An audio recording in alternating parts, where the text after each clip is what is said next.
you have worked extensively to bring Fenny to GI tag status.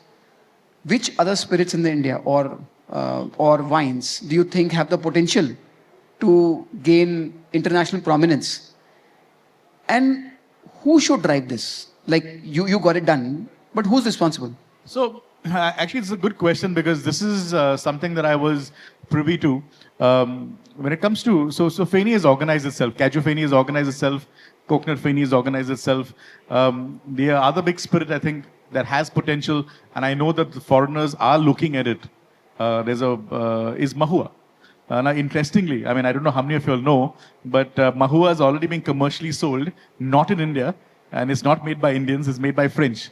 There's a French perfumery that is set up in France, south of, in the Cognac region, where they're importing flowers from Chhattisgarh, Maharashtra, taking it all the way to France, making it and selling it as a brand called Ma, and they sell it all over Europe. So, interestingly, they've already seen the potential. They said, we don't want to be squabbling with Indian bureaucracy, we're going to go up and make it ourselves. And they're doing it there. And that's the potential that we should have grabbed. But the problem is there are 13 states that make Mahua. Now, who do you give Mahua to? Do you give it to Maharashtra? Do you give it to Chhattisgarh, to Madhya Pradesh, to Uttar Pradesh? I mean, everybody makes it. And so it becomes very difficult to get a GI for 13 states. So I don't know how they're going to, you're going to need 13 states to come together, sit together and decide. But then there's a bigger problem. Who decides that?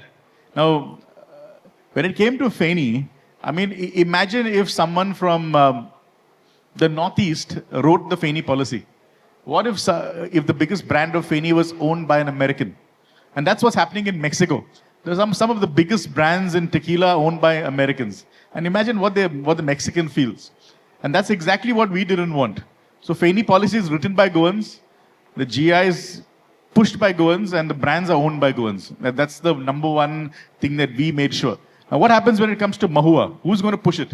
Are we going to have tribal guys going and talking to the government and saying, and pushing their agenda?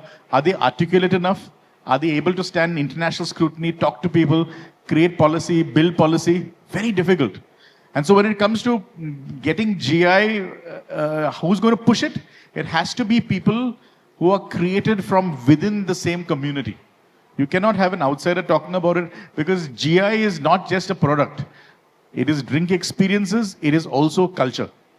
And so it becomes cultural appropriation. And I've seen this. I'm talking this from experience. Because when it came to coconut Feni, now coconut Feni is made by a group of people called toddy tappers. And they are essentially an OBC class. They got very upset with me. And I'm a Feni maker myself. They were like, how do you know so much about the industry? How can you write policy without taking us on board?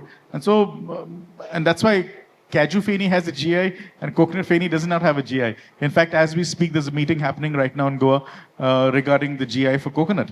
And it's only because it's about cultural appropriation and the community coming forward. So if anybody has to drive it, it has to be community. I think education for the local communities that this can happen. And I think Cashew Feni, having done that, this will pave the way for other communities.